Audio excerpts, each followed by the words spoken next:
So you've just booked your first or maybe your second Carnival cruise and you're wondering what to do next. Well, there are a few things that you should do before your embarkation date to make sure that everything goes smoothly. So in this video, we're going to go over some of those things so that you can be sure when you get on to start your cruise, you're ready to hit the ground running. In case this is your first time here, my name is Raquel Molina and I love to cruise.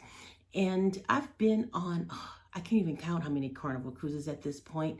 And I'm by no means an expert, but I do have a lot of experience and some helpful tips that I just want to share with you so that you don't run into the same obstacles or learning curve that I did. So if that sounds like something that could be useful for you, please stick around and we will get into it.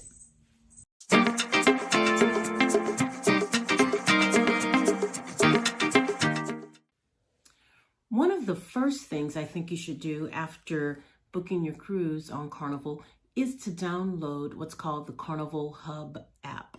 And you can find it in your apps store on your phone.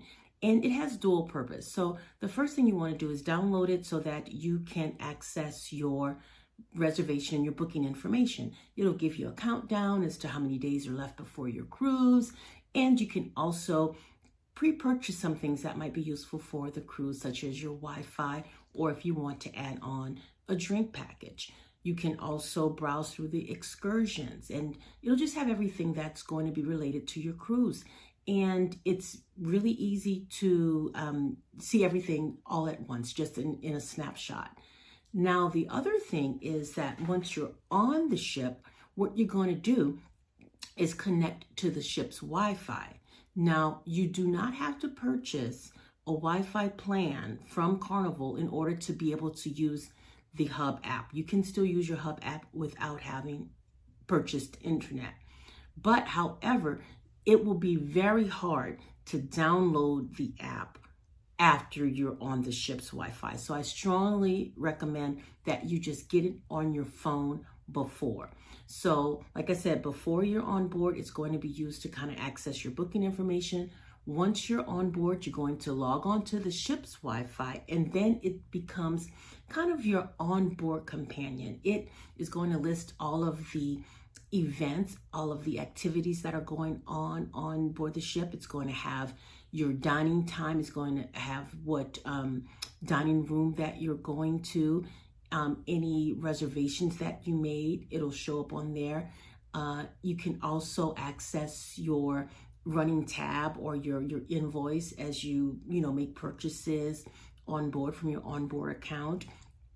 And once you play in the casino, then you'll also see that the casino portion will be activated on there, and you can kind of see what you're spending and winnings and all are in the casino.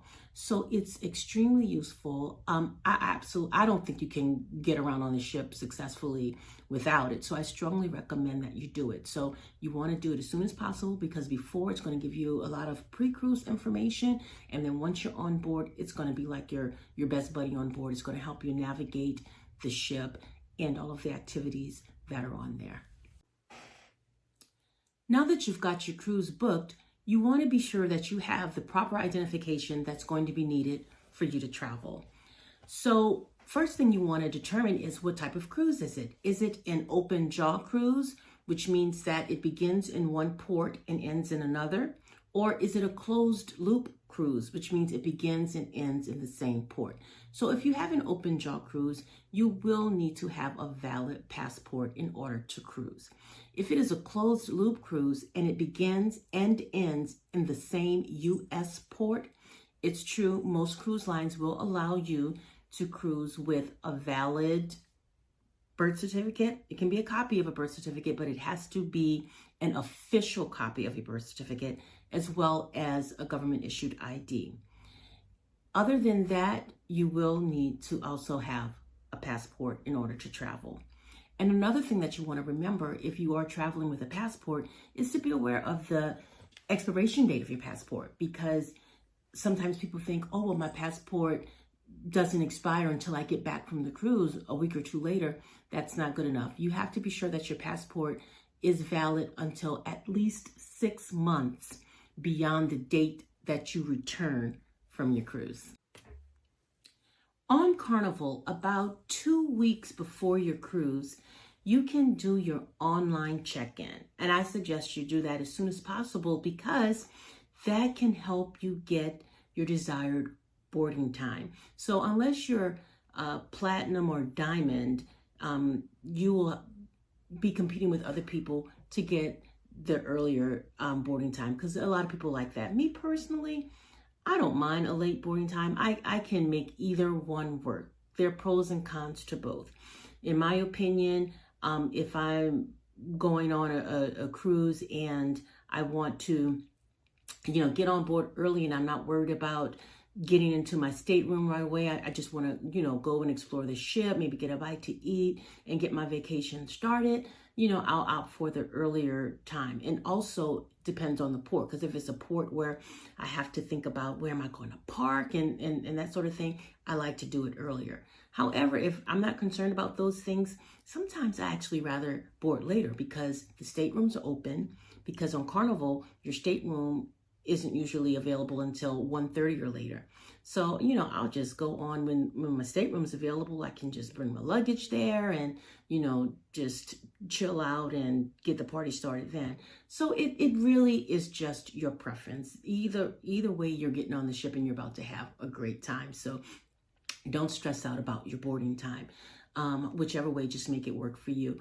But having said all of that, you do want to get your online check-in done and just get that out of the way. So they'll ask you some questions. You'll just go through it. You select, your preferred boarding time. And you also have the option to print your luggage tags. Go on and print the luggage tags. What I do is I ordered some clear plastic luggage tag holders from Amazon, so that way I don't have to worry about folding the paper tag over the handle of my thing and stapling it, because what if I didn't bring a stapler or didn't bring the tape? So I just get the little plastic tag and I can just reuse it. So every time I go on another cruise, I just slip the luggage tag on in there and you're good to go. So just think about that. Also, another little thing you might want to think about is having, some small bills so you can tip your luggage handlers if you choose to do that. So it's good to have that handy as well.